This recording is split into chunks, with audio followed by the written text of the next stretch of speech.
Hi everyone, I am Rajesh, VP of Engineering at Ashling, and today I'll be demonstrating real-time tracing of Synopsys ARC processors using Ashling Vitra-XS and Synopsys Metaware Debugger, which is part of Synopsys Metaware Development Toolkit. Ashling is an embedded product and services company focusing on development tools, and we have been long-term partners of Synopsys like more than 15 years, delivering Synopsys ARC processors, debug and trace tools to the market. And Vitra-XS is our latest debug and trace tool which supports multiple architectures including Synopsys ARC processors, ARM and RISC-V cores. With that, let us switch to my screen and see the actual demo. Let me start by explaining the setup I have in my desk today. I have the Synopsys Metaware ID running in my laptop, and I have the Ashling Vitra-XS debug and trace probe connected to the laptop and then to the Synopsys AXS103 target board via the MIGDA port. And we have the HS36 core running on the FPGA, which is capable of emitting trace data via this MIGDA port. So with that, let us now switch to the Metaware ID and see the real-time trace in action. Within the Metaware ID, I have a very simple project loaded here, the QN sample, which I can actually start building and then start debugging the application. So I just right-click the project, I build the project, and now we can see the build operation in place, and now the project is actually built and the ELF is now ready for debug.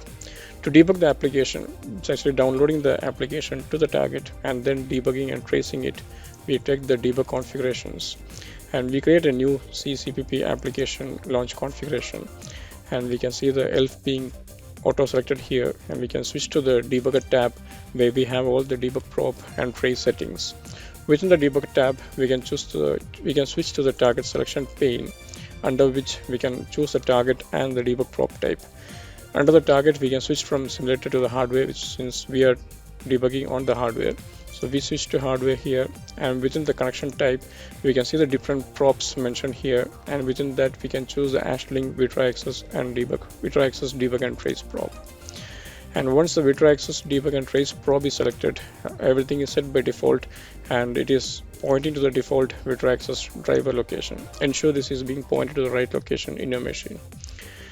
You can leave everything as it is for the other settings, and now I can press apply and start debugging. Once you press debug, we'll see a new pop-up coming up here. In fact, this came up in my different screen, so I'm just dragging it over here. And this pop-up, we can choose the actual probe and the core settings. So Vitra-XS is already now listed here, and then we can choose the connection type like the JTAG, CJTAG. The current target is JTAG, so I'm going with that one. And then we have the multi-core settings as well here. So this is a single core device, so we have this auto detect feature. Pressing that one, this will detect the number of cores in the target. And this is a single core device, so I'm choosing that one. If this was a multi-core device, the multiple cores will be listed here, and we can choose the cores for which we want to debug for the current session. So selecting the one core available here, I press OK here. So at this point, the application is now being downloaded to target and is run to main. So we can see here the program has now run to main, and we can see the PCB here. Let's put a breakpoint maybe somewhere over here, and let us try this off-chip tracing from this point to this point. So for that, we have the RTT arc trace view open here. I go to the view, right click, we have the option for configuring the producer, which is actually the core here. And what we are going to configure is that we are going to trace PCs, is obviously the instruction trace, and we'll also trace the memory write and read operations as well, which is actually load and store. And then under this RTT configure settings, we'll choose Vitra-XS as the probe or the source of the trace. We press OK here, we right click, and then we apply settings configured above. So the settings are now in place in the core, and then we right click, we configure the acquisition part as well. So we are acquiring from the hardware, and we can leave it as everything as default again. Press OK, and now with all the configurations being set here, we can now run the target. And we have a breakpoint here. So what is happening at this point is that while we are running, the real-time off-chip trace data is emitted via the MIGDA port, and that is captured by Vitra-XS.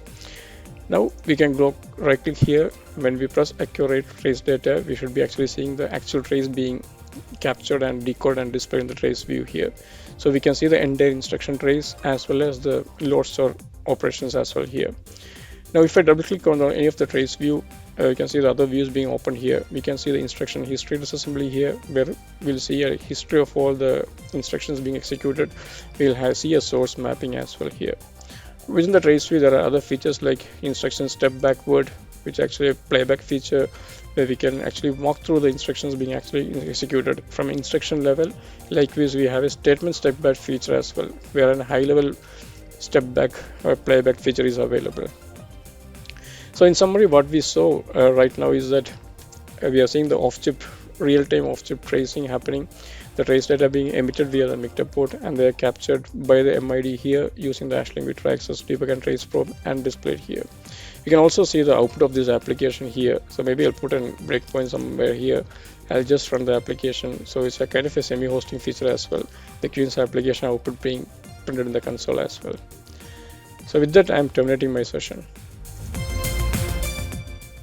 Thank you all for watching the video. For more details, follow the links in the next short here. Thank you.